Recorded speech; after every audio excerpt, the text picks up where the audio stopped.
perbaiki sendiri HP merek Samsung. Kondisinya mati seperti ini dan mati total ya. Ini untuk saya cek terlebih dahulu, tidak bisa menyala dengan normal.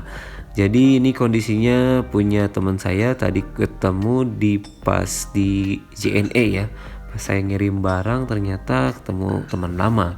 Katanya bisa diperbaikin gak nih? Katanya kalau misalkan nggak bisa ya nggak apa-apa, buang aja katanya. Kalau misalkan bisa ya perbaikilah, coba ditolong dicoba dulu katanya. Oke, let's go. Kita bongkar dulu si HP-nya. Tapi sebelum kita bongkar, alangkah baiknya kita cek dulu untuk polaritas si baterainya ya. Apakah dia full short atau dia setengah short ya. Di sini saya menggunakan apometer atau multitester digital. List selektor pada mode ya, pada multitester apakah dia short atau korslet ya kalau bahasa Indonesianya. Iya, kita hubungkan ke positif, negatif ke negatif, atau bisa juga dibalik ya. Negatif ke positif, positif ke negatif gitu ya. Bisa juga kalau dia bunyi tit seperti ini, dia tandanya korslet atau full short ya. Tandanya full short kita hubungkan secara langsung antara kutub positif dan negatif pada multitester, ini bunyinya sama ya. Tit juga gitu. Dan untuk membukanya kita buka dulu untuk penutup LCD dan kita panaskan terlebih dahulu untuk front glass yang depannya. Karena Samsung ini termasuk gila ya, untuk pengelemannya ini sangat keras sekali, berbeda dengan HP-HP pada umumnya. Ini harus dipanasin dulu dan harus perlahan, jangan langsung mencungkil sekaligus karena bisa saja LCD dan touchscreen ikut pecah. Oke, di sini saya sudah membuka untuk touchscreen-nya dan bisa dilihat untuk si lemnya ini sangat gila sekali. Terdapat di sini ada 2 buah baut. Kita buka dulu untuk 2 buah bautnya. Dan di sini saya sudah terlepas ya untuk mesin dan casing tulangnya ya. Dan perlu diingat, bongkar-bongkaran seperti ini diperhatikan untuk kabel-kabel fleksibelnya jangan sampai tertekuk atau terlipat. Bisa saja si fleksibelnya ikut putus. Di sini saya sudah mencopot si LCD-nya dulu ya, dan terdapat lem untuk pada LCD-nya, jadi sangat keras sekali ini harus membukanya. Dan sekali lagi untuk HP Samsung ini kaya dengan lem ya, jadi lemnya itu nggak kira-kira kalau menurut saya. Oke, lanjut kita langsung saja tes menggunakan power supply. Di sini ada sedikit hangat ya, panas ya. Kemungkinan ini kapasitornya yang nge-short atau korslet. Oke, kita langsung saja nyalakan adaptor atau power supply. Di sini saya menggunakan 2,6 volt biar nggak langsung korslet di adaptornya ya, jadi bisa bertahap untuk panasnya ini. Di sini saya menggunakan flux biar ketahuan yang mana yang korslet, bisa langsung ngebul ya biasanya. Oke, kita langsung saja cek untuk kapasitornya. Di sini terdapat panas. Kita langsung saja cek untuk kekosletannya ya. Kekosletannya. Yang korslet yang mana maksudnya? Prediksi saya kayaknya kapasitor yang ini ya. Soalnya tadi saya menggunakan flux seperti ini langsung ngebul ya.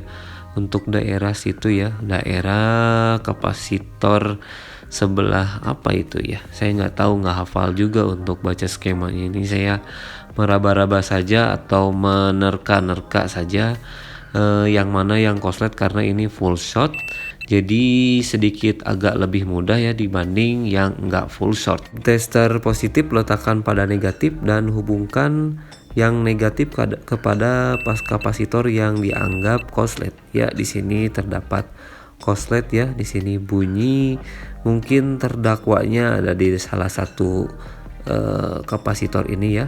Kita langsung saja buka untuk kapasitor yang ini. Oke, di sini saya sudah mencabut si kapasitor korsletnya ya. Dan terdakwanya memang benar ya, itu kapasitornya yang rusak. Saya menggunakan solder uap untuk mencabutnya, dan bisa dilihat ya untuk kapasitornya saya lepaskan dulu Kalau misalkan ada penggantinya silahkan diganti, kalau misalkan tidak ada seperti saya nggak apa-apa, nggak usah diganti juga, nggak jadi masalah gitu. Cuman kalau pengen bagus sih diganti, jangan nurutin saya maksudnya, hehe. Dan tersangka utamanya adalah kapasitor ya, kapasitor kecil banget segede kutu ya. Nah ini terdakwanya ya, ini yang membuat HP-nya nggak jadi nyala, ini konslet. Kita coba tes menggunakan multitester seperti biasa, hubungkan negatif ke positif. Dan seperti ini ya, untuk pengecekannya ini kecil banget ya, jadi susah ya. Saya juga ngetesnya ini sangat susah sekali. Dan ternyata connect ya. Kita balik. Kita akan coba balik. Nah, sebentar. Nah, ternyata konslet juga ya. Kita balik lagi untuk memastikan apakah dia benar-benar konslet. Ya, akhirnya ini konslet ya. Barang segede gini ya, aduh kecil banget, segede kutu. Kalau sama kutu ini udah 11-12 ya kayaknya. Oke, kita langsung saja rapikan si HP-nya. Tapi sebelum kita rapikan, alangkah baiknya kita tes dulu menggunakan baterai, apakah si HP-nya berjalan dengan normal. Tapi sebelum kita coba pakai baterai, alangkah baiknya kita coba positif dan negatif baterainya, dicek apakah dia hilang shortnya. Di sini hilang ya, dan bisa dilihat hilang dan aman ya. Kita coba nyalakan dulu, pasang LCD-nya dan menggunakan baterai. Sekali lagi untuk kabel fleksibelnya ini hati-hati ya terhadap LCD fleksibel atau kabel fleksibel LCD maksudnya. Ini sangat rentan sekali ya, kadang-kadang si soketnya nggak susah nempel, kadang-kadang miring suka nempelnya, dan kadang-kadang juga copot dari si soketnya. Saya pernah tuh kalau di Xiaomi saya cobain malah copot. Oke, kita langsung saja tes menggunakan baterai dan kita nyalakan untuk tombol power on. Apakah dia menyala? Jeng jeng. Oke, akhirnya menyala juga ya. Setelah mengalami matot berhasil bangkit kembali. Oke, kita langsung saja tunggu loadingnya sampai selesai. Apakah tidak ada masalah dengan yang serius misalnya? Oke, sejauh ini normal ya, bagus ya, bisa menyala. Dan ya kita tunggu saja untuk loadingnya. Lama banget tapi ya, waduh lama banget.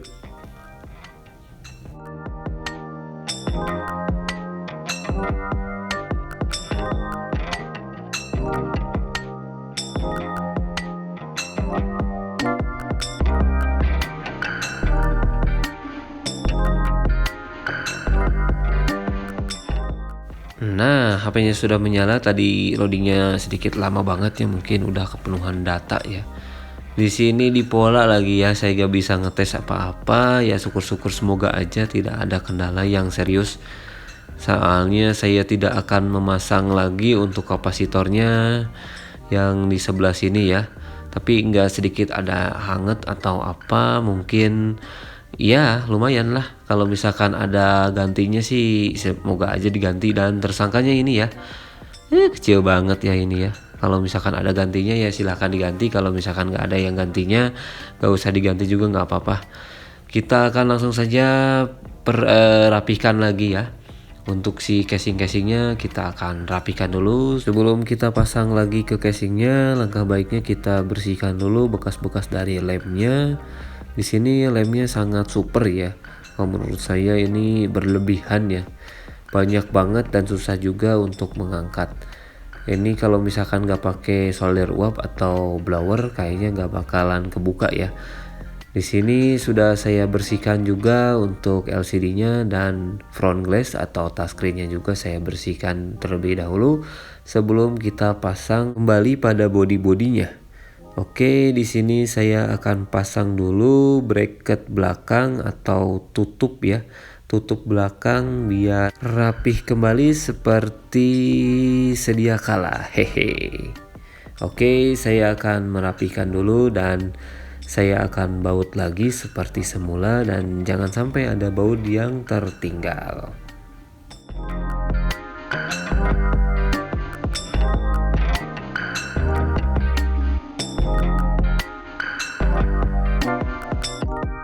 Perhatikan juga saat memasang motherboard jangan sampai bengkok dan pastikan pas untuk bagian sisi-sisinya karena di sisinya ini terdapat slot ya, kalau nggak nyeklik biasanya dia bengkok ya untuk si motherboardnya atau mesinnya ini kadang-kadang harus benar-benar pas dan jangan sampai ketekuk juga karena kalau misalkan ketekuk bisa saja IC-nya bisa copot dari motherboardnya. Ya di sini raba-raba seperti ini dan seperti dipaskan ya.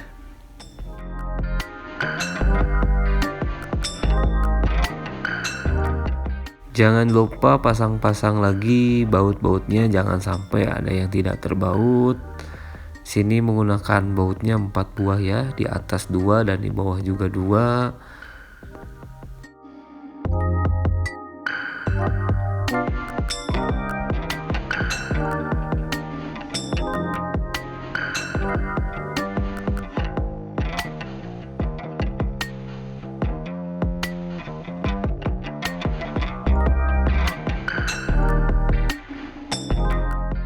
Sekali lagi hati-hati saat memasang LCD dan touchscreen-nya ya.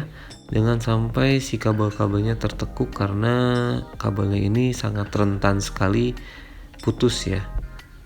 Dan paskan untuk si klipnya, jangan sampai tidak terklip untuk kabel si touchscreen-nya. Oke, kita langsung saja dilem dulu sebelah pinggir-pinggirannya dan kita langsung saja pasang si LCD atau front glass yang depannya. Tapi sebelumnya kita baut dulu untuk yang baut bawahnya karena belum saya baut itu ya. 2 baut lagi.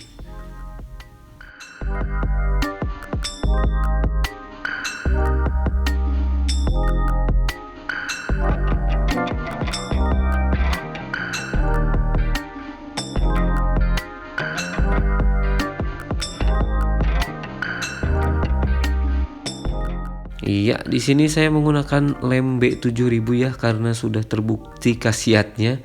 Ini sangat bagus sekali bagi kalangan teknisi handphone misalnya. Ini sangat berguna sekali saat pemasangan LCD. Kita langsung saja lem di bagian pinggir-pinggirnya dulu. Kita akan percepat videonya.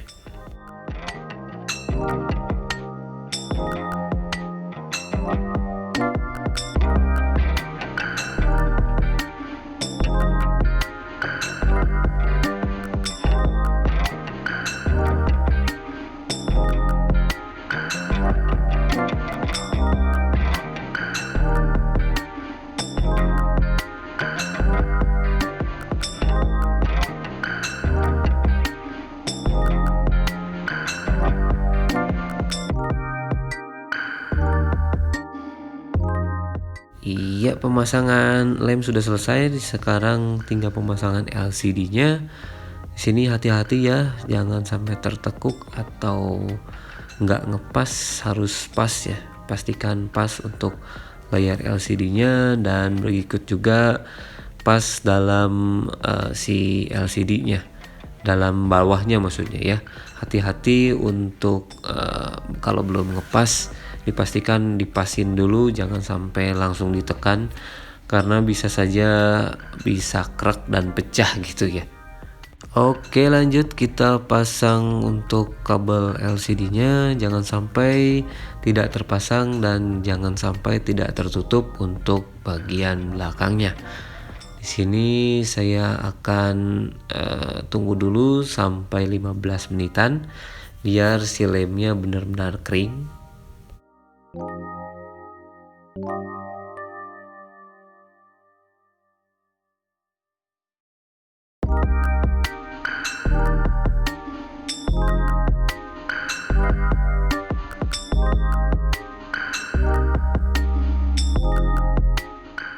Jika lemnya sudah kering, maka kita langsung saja pengetesan si HP-nya ya. Sebelumnya kita bersihkan dulu untuk meja kerjanya. Sini masih banyak lem-lem bekas tadi ya. Hehe. Kita langsung saja nyalakan menggunakan baterai biar agak sedikit normal. Di sini saya belum menutup untuk LCD depannya. Kita langsung saja tutup biar tidak hilang atau tidak lupa naruh juga ya. Kalau nggak langsung ditutup takutnya lupa naruh.